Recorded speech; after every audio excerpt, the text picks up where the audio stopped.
Ashu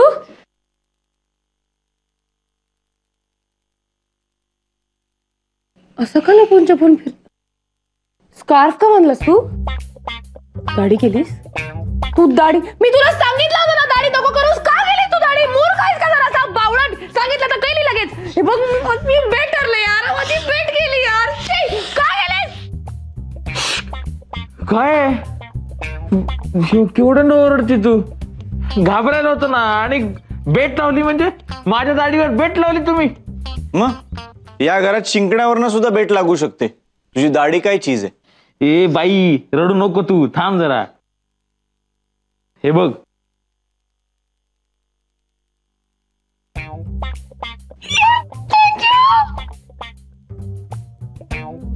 scarf का घालून फिरतोय? ते काय आहे, उद्या जर मी दाढी केली तर तुम्ही माझ्यावर हसणार ना. मग त्यापेक्षा हे स्कार्फची सवय लावलेली बरी नाही का? स्कार्फ घालूनच फिरत जाईन मी. असं हे बघ अशी तू दाढी नाही केली? दाढी नाही केली तू? अशू हे बघ किंजलच्या प्रोफाईल वर कोणाचा फोटो आहे?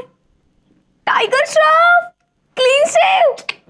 अशू दाढी नाही ना केली तू? गेला तुझा चान्स. किंजल समोर गेलास ना तू, तुला डेफिनेटली नाही बोलणार. ती रिजेक्ट करणार तुला. गेला तुझा चान्स. नाही गरज नाहीये. ती स्वार्थी आहे. ती फक्त बेट जिंकण्यासाठी बोलतीये. दाढी चांगली आहे. संपली याची हिरोपंती.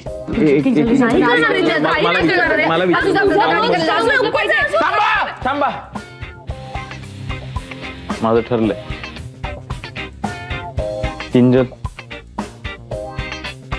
तुझ्यासाठी हा ढाण्या वाघ टायगर श्रॉफ व्हायला तयार आहे.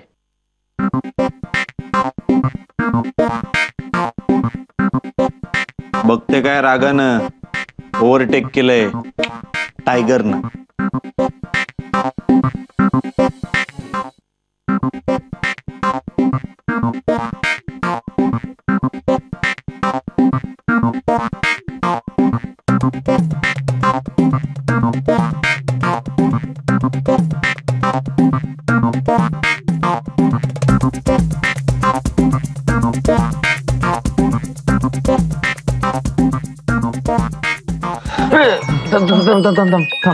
काय इथे सलून मध्ये फोन बंद ठेवायचा कळत नाही काय ना?